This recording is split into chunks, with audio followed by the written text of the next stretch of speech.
Hello, friends, and welcome to another episode of the Foundation Worldview podcast, where we seek to answer your questions so that you can equip the children that God has placed in your care to carefully evaluate every idea they encounter and understand the truth of the biblical worldview. I'm your host, Elizabeth Urbanowicz, and I'm thrilled that you've joined me for another episode today. Today's question says, I have been in an abusive marriage for over 10 years. My husband recently filed for divorce, and we are currently living separately. We have 3 kids, ages 8, 6, and 2. My older children mentioned that they have friends at school whose parents live in separate homes. I don't want them to normalize separation and divorce. How do I explain divorce and what is going on in our family from a biblical perspective without shaming our family and other families who are divorced or going through a divorce? This is a really important question for us to think through. And just for the woman who wrote this in, just want to say that I'm so sorry that you're walking through this situation that is just so hard and so painful.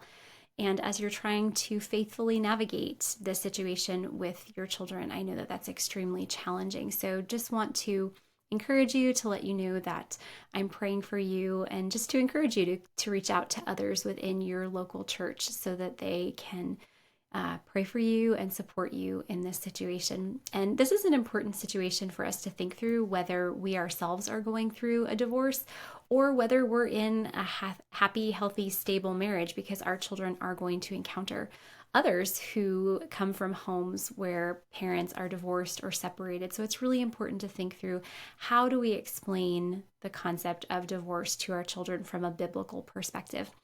Before we dive down into answering this question today, would just ask that if you have found the content of this podcast beneficial, that you be sure to like and subscribe so that you don't miss any future episodes. Also ask that you would invest time writing a review, or if you're watching on YouTube, to leave a comment. All of these things just help more people discover this content so that we can reach our goal of equipping as many children as possible to understand the truth of the biblical worldview. Also, if you have a question that you would like for me to answer on a future Foundation Worldview podcast, you can submit that question by going to foundationworldview.com/podcast. Now, as we think through this question, I think that there are 2 different things that we need to focus on. The first thing is, how do we give our children a biblically grounded understanding of marriage and divorce?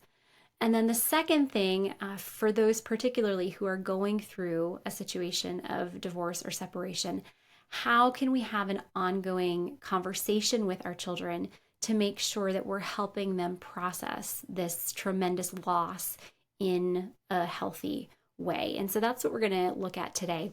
So first, thinking through, understanding a biblical view of marriage and divorce. I think that there are several biblical principles that we need to cover with our children. And actually, I have been doing a great deal of thinking and learning recently about biblical principles regarding marriage and divorce, because as we record this podcast, I am currently in the research and writing phase for our next upcoming curriculum, which will be for children ages 4+, which we're going to be calling God's Good Design. And so this is going to be a curriculum focused on God's good design for gender and for sexuality and for marriage and for family. And so in this curriculum, we go through a number of biblical principles to talk about marriage, and then to talk about marriage on this fallen earth. And so I think a few important principles that I've just been wrestling through as I've been writing this curriculum and making sure that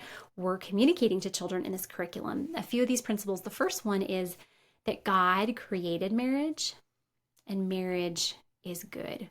We want to make sure that our children understand that God created marriage, that it's part of His good design, and that it is good. That God designed marriage for several specific purposes, that God designed marriage to bring children into this world, that He created a union of a husband and a wife to be able to create children. That we as individuals, our bodies, all of our body systems on their own can function, like my respiratory system, my circulatory system, like all of these systems in my body, they don't need any help from another human being. Now, maybe they need help from a doctor. However, these systems, as they're working on their own, are sufficient with the way that God has created them. However, our reproductive system, we as humans only have one half of a reproductive system, that we need another half in order for that system to fulfill its purpose. And God has designed marriage to be the relationship in which a man and a woman become one flesh and bring children into this world. And so we want our children to understand that. And that God has given us the family unit in order to create stable societies. That in societies where husbands love their wives, and wives love their husbands, and then together they love and raise their children, that these are the societies that are most stable, the societies that create citizens who are good, hardworking citizens who create more families. And so God has given us marriage in order to bring children into the world, in order to create stable societies, and also to show a picture of Christ and the church. In Ephesians 5, Paul makes this clear that marriage is a picture of Christ laying down his life for the church, and the church lovingly submitted to Christ. And so we want our children to understand that this is God's design. God designed marriage as a good gift to bring children into the world, to create stable societies, and to show a picture of Christ and the church. And so we want our children to understand marriage is a good gift. But then obviously, we want them to be able to understand, okay, what is going on? Why is it that we're not seeing this good gift played out in our own family in the way that we see God designed it in Scripture? And so then the next biblical principle that we need to teach our children is, because of sin, marriages do not always accomplish these purposes. Because of sin, marriages don't always lead to bringing children in the world. They don't always lead to creating stable societies. They don't always paint an accurate picture of Christ and the church. And so to talk about, some of these effects of sin, they're brought by us, by our own sin. That husbands don't love their wives perfectly as Christ loved the church. That wives don't respect and submit to their husbands perfectly as the church should respect and submit to Christ. And then sometimes, because of just sin in the world, because our world is a fallen world, sometimes when a husband and wife come together, their bodies actually don't reproduce children. And that for certain couples is a really sad thing. So because of sin, marriages don't always accomplish these purposes. Now, one thing to be very clear, especially if this is a situation where you and your spouse are walking through a divorce or have already gotten a divorce, our children need to know that it is not their sin that has caused this. It's not their sin. Now, we need to be careful not to get into the nitty-gritty details of why we are divorced or why our spouse is divorcing us, but we need to make sure that our children know that they did not do anything to cause this divorce, that this divorce is taking place because we live in a fallen, broken world. And mommy and daddy are sinful, and mommy and daddy have not always lived the way that God has commanded them to live. And we need to make sure our children know that it's not their fault. We want them also to know that because God's original design was not for us to be fallen, was not for us to rebel against him, was not for us to live in a fallen world where all creation is groaning and waiting for Jesus to return, that it's normal and it's good for us to feel sad and hurt and even angry because of divorce, because this is not God's original design. And so when we feel these feelings of sadness and hurt and anger, these things should point us towards the fact that God has a good design. But because of sin, we do not always live out that good design. Okay, so first biblical principle, we want our children to know God created marriage and it is good. Next, because of sin, marriages do not always accomplish these good purposes. And then the third biblical principle that we want to make sure our children understand is that Jesus defeated sin. That our sinfulness is not the end of the story. Jesus defeated sin. And one day, all the wrongs that have ever been done will be righted when Jesus returns and ushers in the new heaven and the new earth. So we want our kids to know that, yes, like right now, going through this divorce is really hard and it's really painful, and we're going to feel sad and we're going to feel hurt and we're going to feel angry, and it's not going to go away. Those feelings are not going to go away anytime soon, but those feelings are not the end of the story. That one day Jesus is going to return and he's going to right all of the wrongs, and he's going to usher in the new heaven and the new earth, and everything will be made right. And this is where we can tie back into that first biblical principle about God creating marriage and it being good. And then that marriage is a picture of Christ and the church, that our children know that marriage is this picture that points to the true reality. And we want them to know that even when we experience the sadness of divorce, it can be a good thing because it can point us to the true reality. That we may not be experiencing the goodness of the picture, but we are promised that we can experience the goodness of the true reality. I saw this in my own life recently with a friend who was just reminding me of the truth. That a while ago I was in a dating relationship, and it ended, and it didn't end well, and I was just really hurt by the way that the man I was dating had treated me. Even though he spoke with a lot of words that honored the Lord, he did not really live those things out in our time when we were dating, and I was really hurt by this. And I was sharing this with a friend, and she looked at me and she said, Elizabeth, remember, marriage, what you were hoping, that this relationship would lead to, is just a shadow. It's a shadow that points to Christ and the church. And right now, you were really disappointed in this situation. You were really hurt. And you know what? You may never get married. You may never experience this shadow, but you know what you are guaranteed? You are guaranteed that you get to experience the reality, that Jesus is coming back one day and he is going to right all wrongs, and you get to participate in that reality. And that's, in this situation with divorce, is what we want to help our children see, that this life is a precursor to the next. And in this life, they may never get to experience the goodness of that shadow that God has given us while we're here. But what they can be guaranteed is that they can experience the goodness of the reality of the marriage supper of the Lamb. When Jesus comes back and he rights all wrongs and he ushers in the new heaven and the new earth, and we live forever in the new heaven and the new earth as the bride of Christ. And that's what we want to help our children understand.